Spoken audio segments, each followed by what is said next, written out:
Operation Hollow Veins. My name's Staff Sergeant Cole Matthews, or at least it was. I don't know how long it's been since that night in the caves, a week, a month. My body says days, my mind says decades. Every time I close my eyes, I still hear them. The echoes, the screams, the sound of bone cracking against stone. But I'm getting ahead of myself. Let me take you back to the beginning. Deployment. We'd been in country for 6 months running recon and black bag work along the Afghan-Pakistan border. Our squad was burned out but tight-knit. 7 of us total. Captain Mace Mason, the kind of leader who barked orders but carried your pack if you needed it. Rodriguez, the medic, sarcastic but steady. Thompson, our comms guy, only 22 but sharp as hell. Holt, the heavy gunner, loud, stubborn, impossible not to like. Baker, point man, the quiet type who saw everything before it happened. Davis, demolition and breacher, the joker of the group. And me, Cole. I was second in command, rifleman, and by then just another tired ghost in uniform. Command called us in after a recon team, Raven 6, went dark. Last known location, a cave system hidden in the mountains marked on no map. They'd sent out a final transmission. Movement in the dark, not human. That was it. Static. We were tasked with extraction or confirmation of KIA. Standard op, but the tone in the briefing room was all wrong. Nobody said it out loud, but we all felt it. Something had chewed Raven 6 alive. The approach. The mouth of the cave yawned black against the rock, jagged like broken teeth. We set perimeter, checked gear, clipped on NVGs. The night was dead silent. No crickets, no wind. Even the mountains seemed to hold their breath. Looks like hell's front door, Holt muttered, hoisting the M240. Shut it, Mace said, but even his voice cracked around the edges. We went in. The deeper we pushed, the more wrong it felt. Our NVGs painted the stone in ghost green. Water dripped from stalactites like clock ticks. The walls narrowed, funneling us into black veins of stone. Then we found the first body. The first discovery. He was slumped against the wall, rifle snapped in half like a twig. His helmet was gone, his face gone too, torn away. Rodriguez knelt, checking what was left. Jesus Christ, He whispered. it's like something sucked him dry. No bullet holes, no shrapnel, just emptiness. Skin stretched thin, brittle as paper. Mace ordered photos, tags, quick scan for intel. No one spoke above a whisper. That was when Thompson's radio hissed. Faint voices on the net. Help, it's still here. We froze. The frequency was Raven 6's. The echoes. We pushed deeper, following the voices. The tunnels branched like arteries, every step heavier, every breath harder. Something moved up ahead. A shadow. Too fast, too thin. Baker raised his fist to draw us to a halt. We scanned the walls. Nothing. Then a sound. Bone scraping stone. Nails dragging. Davis muttered. What the fuck was that? Rodriguez hissed. Shut up, Davis, you'll attract it. But it had already found us. First contact. It hit Baker first. One moment he was leading point. The next he was gone. Yanked sideways into the black. His scream cut off like a switch. We spun rifles, lit up NVGs, and saw it. A shape, pale and stretched, spider-thin limbs bent wrong, eyes like pits of coal. It clung to the ceiling, its body pressed flat against the rock. And Baker was in its claws. Contact, I roared. Holt opened up with the 240th. The cave thundered, brass raining, sparks flaring off stone. The thing shrieked, a high-pitched screech like tearing metal. It dropped Baker's body and vanished into the tunnels. We regrouped, hearts pounding, ears ringing. Baker didn't move. His chest was caved in like paper. We were down to 6. The descent. Mace insisted we keep pushing. Raven 6's locator beacon was still pinging deeper inside. "We're not leaving them behind," he said. Every instinct in me screamed to get the hell out, but orders were orders, and part of me wanted answers. The tunnels twisted tighter. Sometimes we crawled on our bellies, rifles scraping stone. The air stank, rot, copper, damp earth. Rodriguez whispered, Feels like it's watching us. I wanted to tell him he was wrong. I couldn't. We found another body. Thompson spotted it, half fused into the wall like the stone had grown around him. His face was frozen in a scream, arms reaching out. Davis swore under his breath. That's not natural. That's not... The wall shifted. The corpse's eyes rolled toward us, its jaw cracked open, bones splintering as it whispered, "It's still here." The hunt. Panic tore discipline apart. Holt fired. Davis screamed. Thompson scrambled with the radio, shouting for evac. And then the ceiling rained down. The thing dropped into us like a shadow come alive. Claws raked. Holt's gun went silent, his throat ripped wide open before he could scream. I fired point blank. Rounds chewed into pale flesh. It shrieked but didn't stop. It moved like smoke, bending around bullets, always faster, always closer. Rodriguez tried to drag Holt's body back, shouting prayers under his breath. Something snatched him into the dark. We never saw him again. Mace grabbed me, shoved me forward. Move, Cole! Fall back! The last stand. We sprinted blind, tunnels closing in. Thompson tripped, the radio clattering away. The thing was on him in a blink, his scream. God, I still hear it. Mace, Davis, and I barreled into a chamber, the wide, circular stalagmites jutting like teeth, and there in the center lay the rest of Raven 6, or what was left.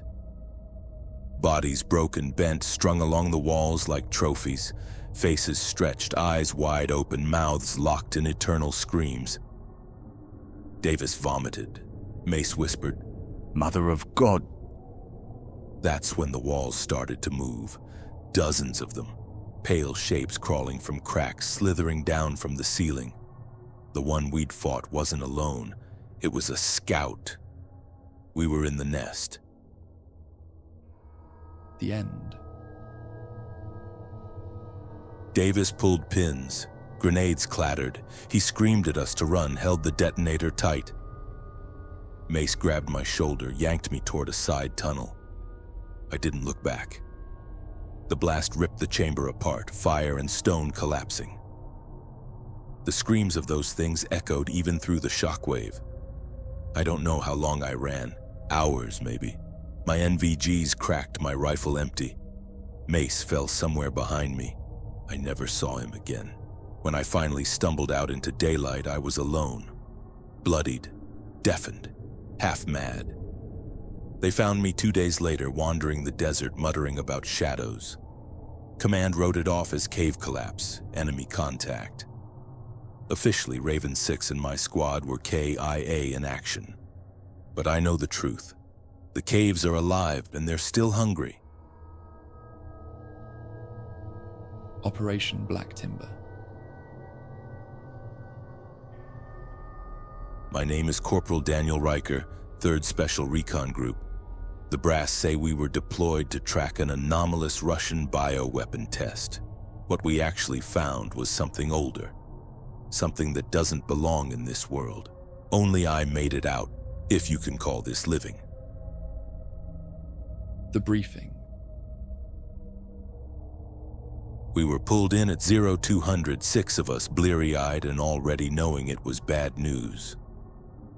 Captain Elias Ward, steady, calm under fire, the type you'd follow into hell.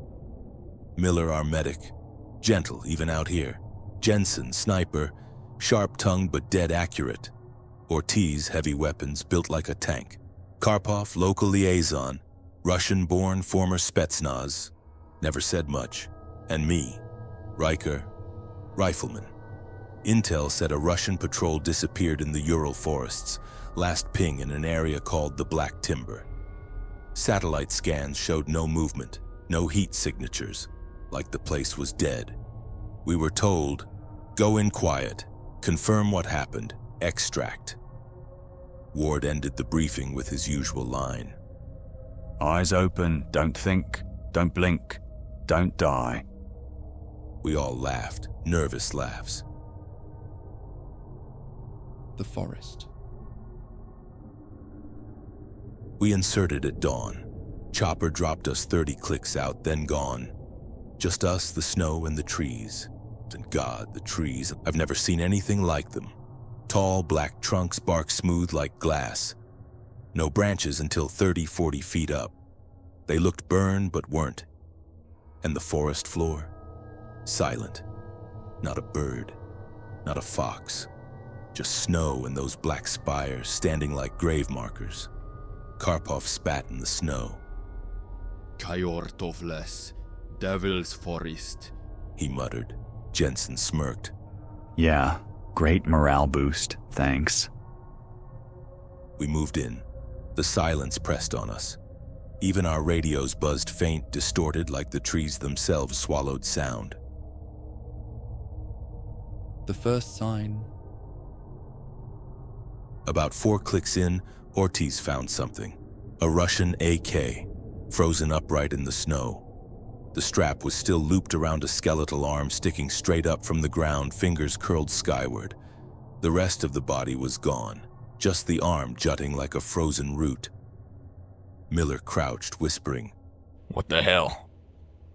That's when we realized the trees around us weren't just trees. Their bark wasn't smooth. It was stretched, ribbed, like skin pulled taut. In places you could see shapes beneath it. Faces. Arms, I swear I saw an eye, half-lidded, staring from inside the trunk. We backed off fast, but we were already too deep. The howls. Night fell fast. We set camp, heaters on low, perimeter sensors laid out. Nobody wanted first watch. I took it. Hours dragged. Snow fell. The trees loomed. Then a sound, a howl. Not animal, too human. Like someone screaming through a mouthful of water. Ward was up instantly. The others stirred, weapons ready. Sensors tripped, lights flared. And I'll never forget it. A silhouette moving between the trees. It looked like a man, a Russian soldier, stumbling, waving his arms.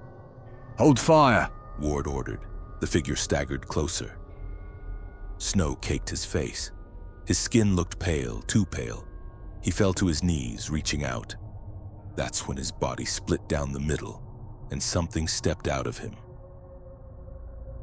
First contact. It was tall, skeletal, its skin dark and bark-like, its limbs too long. It used the soldier's empty body like a coat, sloughing it off as it stretched toward us. Ortiz opened up with the SAW. Snow exploded, bark splintered. The thing shrieked, a high, tearing wail that made my teeth ache. The trees around us answered. All at once, the forest screamed, 1,000 voices crying in unison. Ward shouted, contact, fall back! But there was nowhere to go. The black timber had closed around us. The ambush. They came fast, shadows peeling from the trees wearing scraps of flesh like masks, half-formed, half-human. Jensen dropped 2 with headshots. Ortiz laid down a wall of fire, roaring curses. Miller dragged gear back, trying to keep comms alive. I caught glimpses, a face in the bark mouthing silent words. A hand pushing from inside a trunk, fingers snapping as they reached. One of the things lunged at me. Its face was stretched skin, featureless except for a single mouth that wasn't a mouth at all, just a black hole. I fired until the mag clicked dry. It staggered, leaking black sap instead of blood. Then it grabbed Jensen as the thing's limbs wrapped around him like roots. His rifle clattered. He screamed as it pulled him into the nearest tree. I swear to God, I saw his body merge with the bark, his face pushing out, eyes wild, mouth open, and then he was gone. Just another face in the wood. The retreat. We ran, Ward, Ortiz, Miller, Karpov, and me. Snowblind, lungs burning. The forest bent. I don't mean metaphorically, I mean the trunks shifted, leaning, closing the paths behind us. Karpov shouted in Russian prayers and curses. Ortiz fired blind into the dark, laughing like a madman. We stumbled into a clearing. At the center was a massive black tree wider than a house, its surface crawling with faces. Hundreds of them, some screaming, some weeping, some smiling. Ward whispered, This is the heart. and then the faces opened their mouths, all of them, and they spoke. Stay. The end of the squad. The ground split, roots lashed out sharp as spears. One skewered Ortiz through the chest, lifting him like a doll. He laughed even as blood poured from his mouth, firing his SAW until the barrel smoked. Miller was next. Roots dragged him under, snow collapsing as he screamed my name. Karpov tried to run. The massive tree opened, a hollow maw splitting its trunk, and it swallowed him whole. Ward shoved me back, rifle empty. Riker, run! That's an order! I hesitated. He shoved harder. The roots wrapped him, tearing him away. His last words were swallowed by the forest. The survivor. I ran. I don't remember how long. Hours, maybe. The forest thinned, the black trees fading back to pines. When I collapsed, the chopper found me. I told them everything. They told me I was in shock, that my squad froze, lost, killed by exposure. But I know what I saw. The black timber is alive, and it's still growing. Operation Red Abyss. My name is Sergeant Lucas Vance, 1st Recon Detachment. If you're hearing this, I need you to understand. The ocean doesn't forgive. And what lives at the bottom? It doesn't let you leave. Only I surfaced, and I don't know how much longer I have before the dreams drag me back under. The orders. We were deployed to investigate a derelict submarine, Soviet Cold War era. Last ping placed it near the Marianas Trench, sitting half buried in the silt. Our orders: infiltrate, secure intel, exfil, routine salvage. But the brass wouldn't look me in the eye when they briefed us. The sub wasn't supposed to be there. It wasn't supposed to exist. Our team was 6: Captain Halverson, stoic, the kind of man you'd mistake for carved stone. Doc Wallace, medic, always humming old jazz under his breath. Ramos, demolitions, big grin, bigger explosions. Silva, comms, paranoid as hell. Klein, point man, sharp eyes, sharper temper. And me, Vance, rifleman. We thought it was a ghost sub. Turns out ghosts would have been a mercy. The descent. We dropped in mini-subs at 0200, cutting through black water. Floodlights showed endless blue fading into darker blue. Then we saw it. The sub rested on the trench's lip, tilted into the abyss like it had been dragged there. Its hull was scarred, melted in places like it had brushed against fire under the sea. Silva muttered, Looks wrong. Tilts off, like it's being pulled. Nobody answered. We felt it too. We breached the sub, cutting through a rent in the hull. Inside was worse. The submarine. Waterlogged corridors stretched forever, warped, groaning. The deeper we went, the less it felt like steel and more like bone. Curved walls dripping condensation like sweat. Doc joked, "Feels like we're inside a throat." Nobody laughed. Bodies floated in pockets of stale air. Russian sailors or what was left of them. Their faces were stretched long, mouths wide, as if they'd drowned screaming. One was still moving. Klein swore and raised his rifle, but the body only twitched. Its eyes rolled, mouth opening and closing like a fish gasping. It made a sound, a bubbling rasp that wasn't human speech, but almost was. Captain Halverson put a round through its skull. We move, he ordered, but his voice was tight. The artifact. At the heart of the sub was a chamber that shouldn't exist. Not a control room, not storage. Something older. The walls were carved stone, slick with algae. Symbols ran across them, glowing faint red. In the center was a black orb, floating inches above a pedestal of bone. It pulsed like a heartbeat. Silva's comms went haywire. Every channel screamed static. Beneath it, a voice whispered in Russian, then in English, then in a dozen tongues I couldn't name. Ramos stepped closer, grinning like he was drunk. Beautiful, he muttered, reaching out. We shouted, we grabbed. Too late. The orb pulsed and Ramos was gone. Not dead. Gone. His shadow burned into the wall, writhing like it was still alive.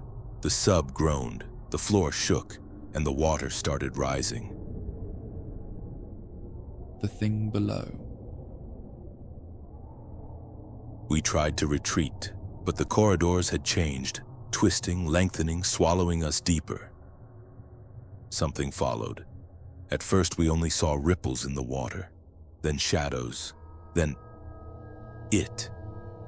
It was vast, filling the hall, its body too big to understand, 100 arms, each ending in human hands, dragging along the ceiling. A face like a drowned corpse, but stretched 100 feet long. Its eyes glowed faint red, like the orb. It didn't move fast. It didn't need to. Every step we took, the corridors bent, funneling us toward it. Klein panicked. He fired down the hall, screaming. The bullets vanished into black water. The thing didn't even flinch. It only whispered, words I can't repeat without feeling them crawl down my throat. One by one. We lost Silva first. His comm headset burst into static so loud it bled, and he clawed at his ears. He screamed that the voices were inside him, that he could see the bottom. Then he ran into the dark, straight into the thing's waiting arms. Doc tried to help him. Roots of pale flesh shot from the walls, piercing his suit, dragging him up into the ceiling. He didn't even scream, just looked at me, eyes wide, as if begging me not to look away. Captain Halverson kept us moving, pushing Klein and me forward, but the corridors bent again. We stumbled into a chamber open to the trench, black water pressed against a thin wall of glass.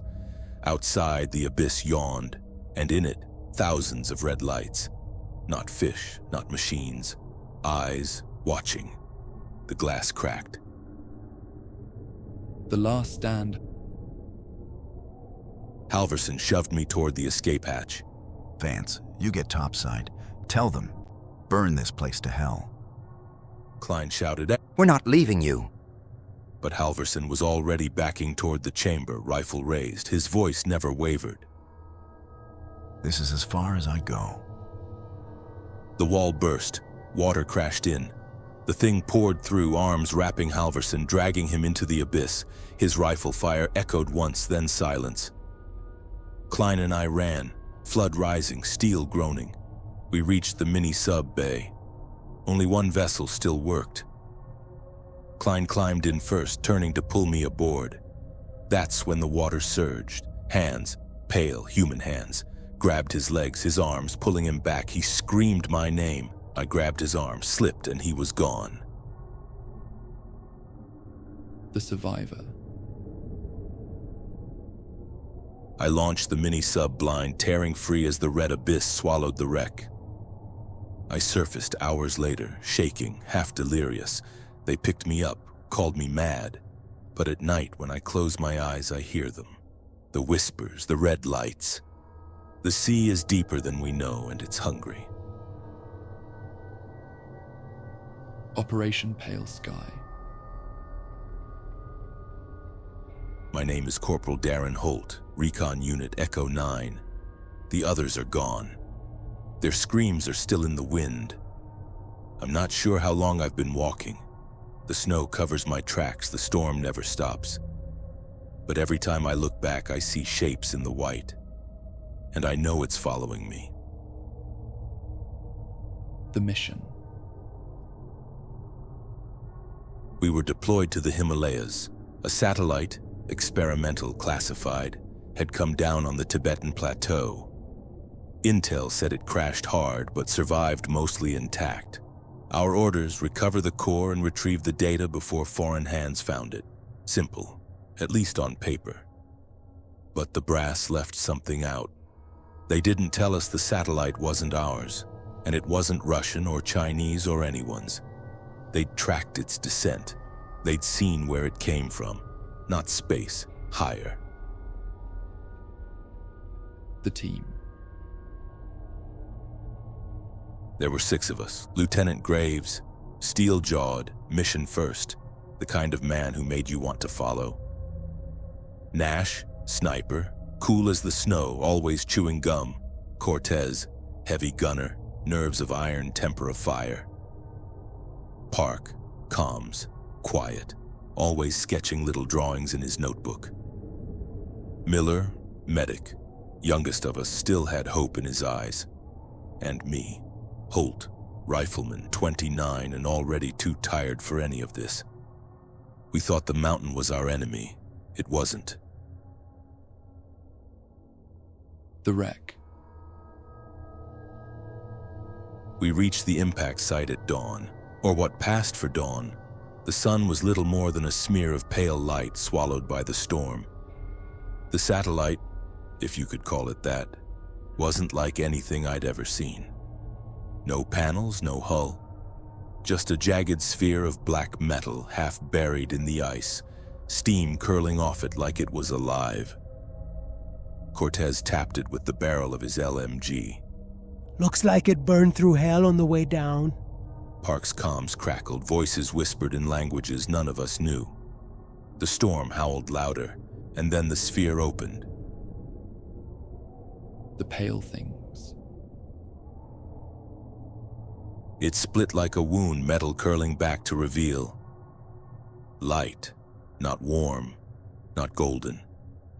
Pale, the kind of light that makes you feel sick to your stomach, like the blood's freezing in your veins. Shapes moved in it, thin, elongated, like shadows stretched across snow. They stepped out one by one, no sound but the wind, no faces, just blank skin where eyes and mouths should have been. Graves ordered us to open fire, bullets tore through them. But the wind bent, carrying the rounds away like they were nothing. The things didn't flinch, didn't bleed, they just walked, and the storm walked with them. The first loss.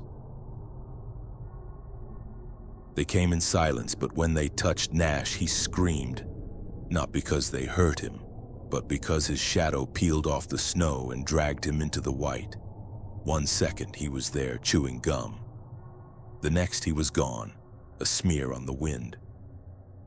Cortez lost it, unloading belt after belt of ammo into the pale sky itself, shouting curses. But the storm swallowed the sound, and the pale things kept walking. The retreat. We fell back to a cave system half a click down.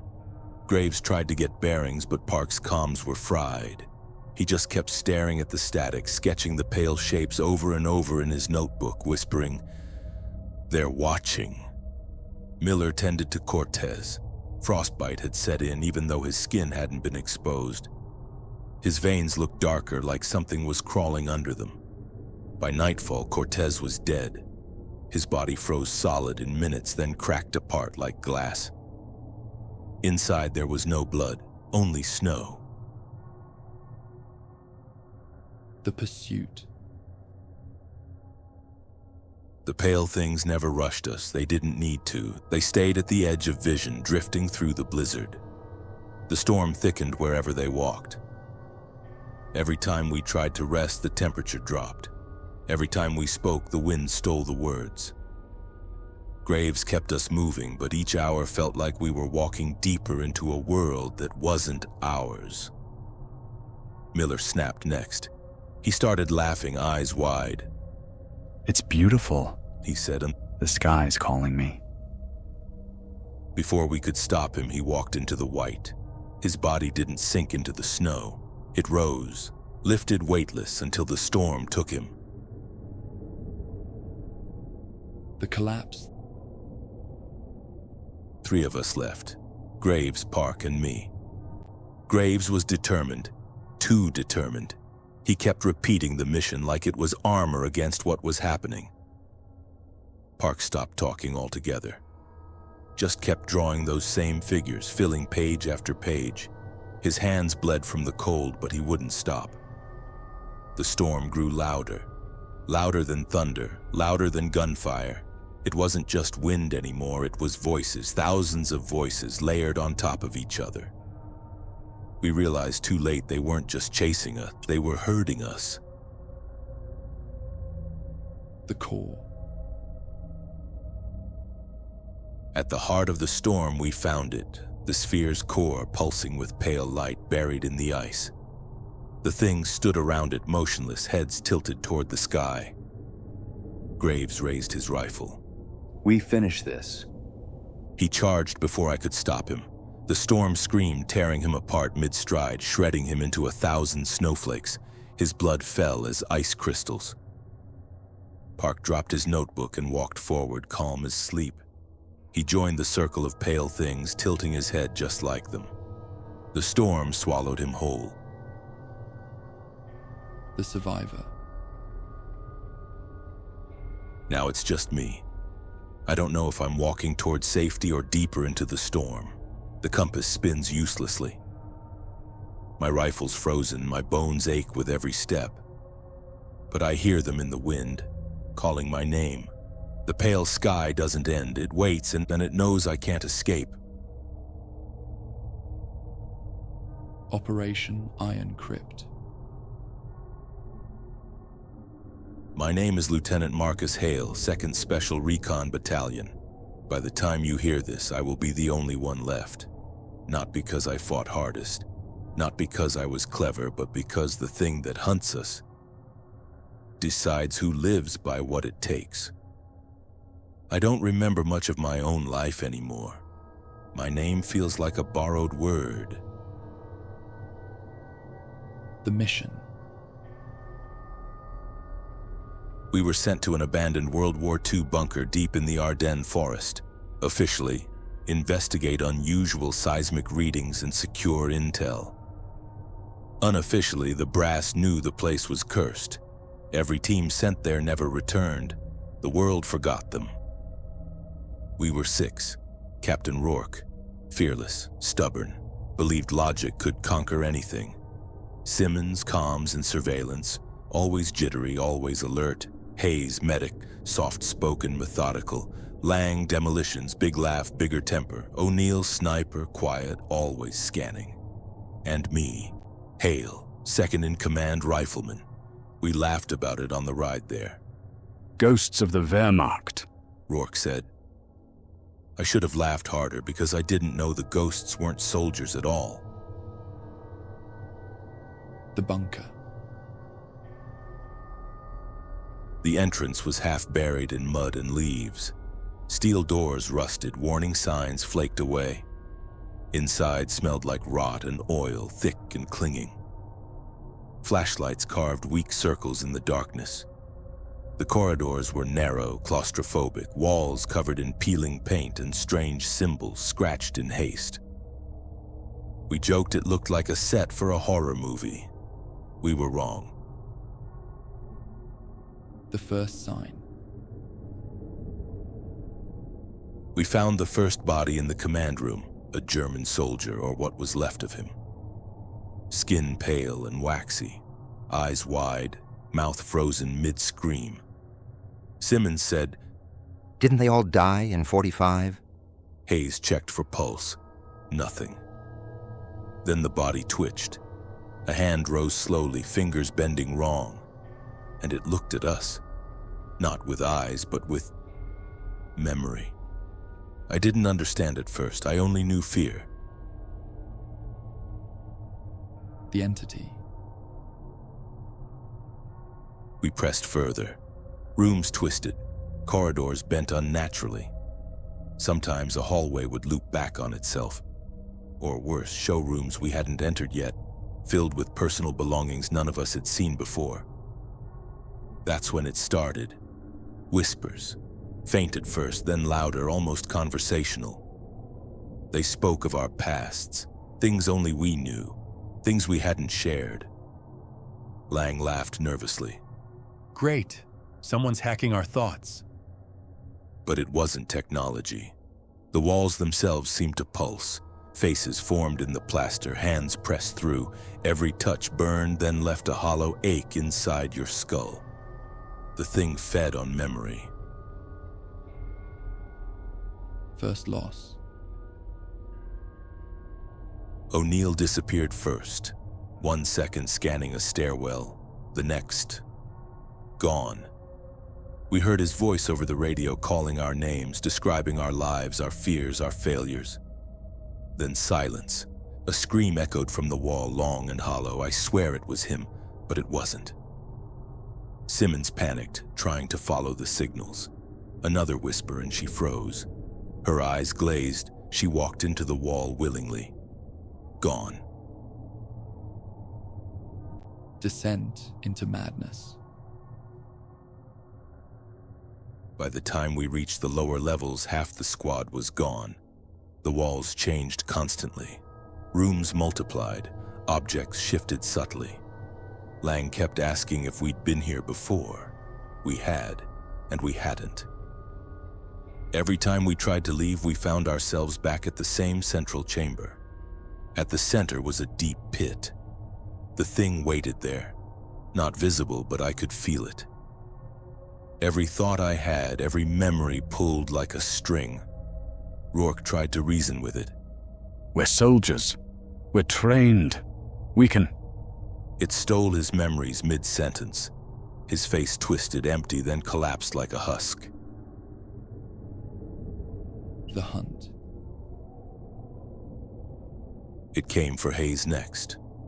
The walls undulated. Shadows moved independently. A hand ripped through her chest as if she were made of paper. Screams filled the corridor, echoing endlessly. Lang tried to fight it with explosives. The entire wing collapsed, debris everywhere. I ran, alone. The walls whispered my deepest regrets. Every name I ever loved, every failure I'd buried, every secret I'd kept. It used them to lure me, to bend the corridors, to make me see impossible things. The core. I reached the pit. At the bottom, the entity floated, impossible to see fully. A writhing mass of shadows, faces, hands, fragments of every soldier ever lost here. And it reached toward me, pulling, tugging at my memories, stripping me piece by piece. I remember the pain of forgetting my own name. The ache of losing every happy memory, every childhood friend, every victory. I screamed, fired my rifle. The bullets dissolved before hitting it. It laughed with my voice.